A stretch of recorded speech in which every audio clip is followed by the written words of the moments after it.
और जब अपनी जरूरत आई वॉशिंग मशीन में डाल के उनको धुला साफ कर दिए। मतलब बीजेपी में कोई दुर्नीति नहीं है। अरे सबसे बड़ा दुर्नीतिबाज भारतवर्ष का प्रधानमंत्री नरेंद्र मोदी है, जो भारतवर्ष के अंदर में नोटबंदी करके भारतवर्ष के अंदर 180 नौजवानों के मौत के घाट उतार दिया। अरे जो देश का गद्दार प्रधानमंत्री अपने राज्य में देश का एक अभिन्न अंग है, जो विदेश उस समय विदेश घूर रहा है, दिल्ली पानी के अंदर में बहाव में बह रहा है, बम्बई पानी में बह रहा है, लेकिन अपने देश के अंदर में नहीं जा रहा है, वो बाहर भाग जा रहा है। और मणिपुर में 2 औरतों को नंगा घुमाया जा रहा है, उसके लिए सिर्फ 6 सेकंड बात कर रहा है और दूसरे राज्य के बारे में राजनीति कर रहा है। ऐसा भ्रष्ट प्रधानमंत्री से भारतवर्ष के लोगों का विश्वास उठ चुका है। ममता बनर्जी ने पहले ही घोषणा कर दी कि कर्नाटक में बीजेपी हार रही है। भारतवर्ष के लोगों ने देखा कि वो वहां पर हार गए। आज ममता बनर्जी ने कहा है कि भारतवर्ष के अंदर से मोदी का विदाई होने जा रहा है, तो मैं समझता हूं भारतवर्ष के लोग इस बात को विश्वास करेंगे कि जो ममता बनर्जी बोलती है वो करके दिखाती है। आने वाले दिन से मोदी की विदाई होगी और इंडिया जीतेगा, इंडिया जीतेगा। हम कहने चाह रहे हैं ये सरकार तो कोई काम करना ही जानती नहीं है, सिर्फ एक ही काम जानती है, वो ईडी सीडी मीडिया कुछ मीडिया लोग को अपने बस में करके ये चाहती है कि भारतवर्ष के लोगों को बरगला दिया जाए, लेकिन भारतवर्ष का आँख खुल चुका है। हमारी नेत्री ने साफ कहा है कि अभी इंडिया के नाम से हम लोग को सभी लोग जाने जाएंगे।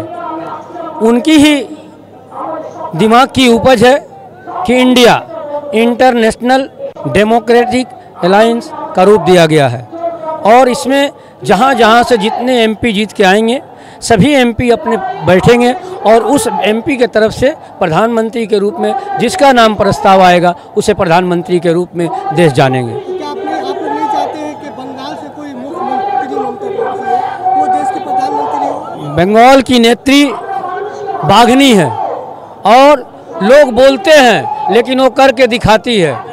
तो अभी से हम लोग ये बात घोषणा कर दे रहे हैं कि पश्चिम बंगाल से जो लोग भारतीय जनता पार्टी को 3 बार दौड़ा दी, दिल्ली का रास्ता दिखा दी, आने वाले दिन में पश्चिम बंगाल से हमारे इतने एमपी जीतेंगे कि पूरे भारतवर्ष के लोग कहेंगे ममता लाओ देश बचाओ। भाजपा कह रही है कि इंडिया का लड़ाई भारत से होने वाला है 2024 में। उन लोगों ने नामकरण के बारे में बोला है कि नामकरण को चेंज, वो जब नामकरण चेंज करे तो उनके लिए खूब अच्छी बात, और जब विरोधी लोग नामकरण चेंज करें, जिस भारत में आज राज कर रहे हैं, जिस इंडिया में राज कर रहे हैं, उस इंडिया के बारे में अगर सोच आपकी ऐसी है तो आपका ऐसा भ्रष्ट आदमी कोई नहीं है। जैसे दुर्नीति के मामले में आज से 3-4 महीना पहले, 6 महीना पहले भारतवर्ष के लोगों ने देखा महाराष्ट्र की घटना, महाराष्ट्र का ड्रामा, छगन भुजबल को 6 महीने के अंदर में जेल में रखा गया। क्यों?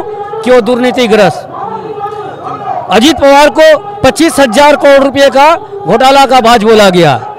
आपको प्रफुल्ल पटेल के बारे में यही बात कही गई और जब अपनी जरूरत आई वॉशिंग मशीन में डाल के उनको धुला साफ कर दिए। मतलब बीजेपी में कोई दुर्नीति नहीं है। अरे सबसे बड़ा दुर्नीतिबाज भारतवर्ष का प्रधानमंत्री नरेंद्र मोदी है, जो भारतवर्ष के अंदर में नोटबंदी करके भारतवर्ष के अंदर 180 नौजवानों के मौत के घाट उतार दिया।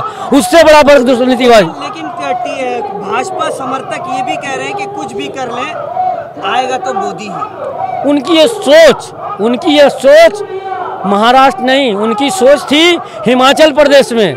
हिमाचल प्रदेश में बोले समझ लें पूरे भारतवर्ष के उनके राज्यपाल राज्याभिषेक नड्डा जी हैं, सभापति, ये बात आपको मालूम है, नड्डा जी है। नड्डा जी के प्रदेश में 90% हिंदी भाषा भाषी लोग हैं, 45% जो एक्स सर्विसमैन है मिलिट्री के वो लोग हैं। यही बात नड्डा जी हिमाचल प्रदेश में भी कहे थे, लेकिन वहाँ के लोगों ने उनको धक्का देके बाहर कर दिया। यही आने वाला दिन इंडिया का नज़र होगा। दूसरी बात, इसका नज़र कर्नाटक में भी देखा गया। ममता बनर्जी ने पहले ही घोषणा कर दी कि कर्नाटक में बीजेपी हार रही है। भारतवर्ष के लोगों ने देखा कि वो वहां पर हार गए। आज ममता बनर्जी ने कहा है कि भारतवर्ष के अंदर से मोदी का विदाई होने जा रहा है, तो मैं समझता हूं भारतवर्ष के लोग इस बात को विश्वास करेंगे कि जो ममता बनर्जी बोलती है वो करके दिखाती है। आने वाले दिन से मोदी की विदाई होगी और इंडिया जीतेगा, इंडिया जीतेगा। आखिरी सवाल है कि मणिपुर जल रहा है, ममता बनर्जी जाना चाहती है मणिपुर, उनको परमिशन नहीं मिल रही अरे जो देश का गद्दार प्रधानमंत्री अपने राज्य में देश का एक अभिन्न अंग है, जो विदेश उस समय विदेश घूर रहा है, दिल्ली पानी के अंदर में बहाव में बह रहा है, बम्बई पानी में बह रहा है, लेकिन अपने देश के अंदर में नहीं जा रहा है, वो बाहर भाग जा रहा है। और मणिपुर में 2 औरतों को नंगा घुमाया जा रहा है, उसके लिए सिर्फ 6 सेकंड बात कर रहा है और दूसरे राज्य के बारे में राजनीति कर रहा है। ऐसा भ्रष्ट प्रधानमंत्री से भारतवर्ष के लोगों का विश्वास उठ चुका है। स्मृति ईरानी ने कहा है कि मामला अंडर कंट्रोल में है, कानून के तहत कार्रवाई होगा। 29 दिन से क्या झक मार रही है? जब 200 लोग मारे गए, 20,000 लोग घर छोड़ दिए, तब क्या सो रही थी?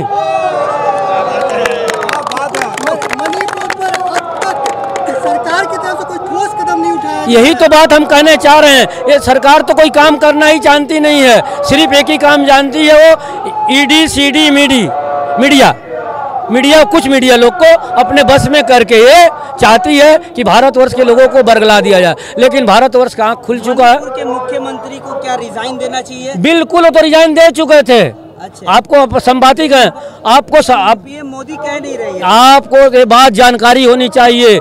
लज्जा से उस राज्य का मुख्यमंत्री रिजाइन दे दिया था सिंह जी, लेकिन अपनी इज्जत बचाने के लिए उनके रिजाइनेशन को फाड़ दिया गया। ये देश का भ्रष्ट प्रधानमंत्री है। मणिपुर की जो गवर्नर है वो एक महिला है और वो कह रही है कि बहुत खौफ का माहौल है। अब आप एक ही बात सोचिए, जहाँ के राज्यपाल इतनी खौफ में हैं, वहाँ की जनता कैसी होगी?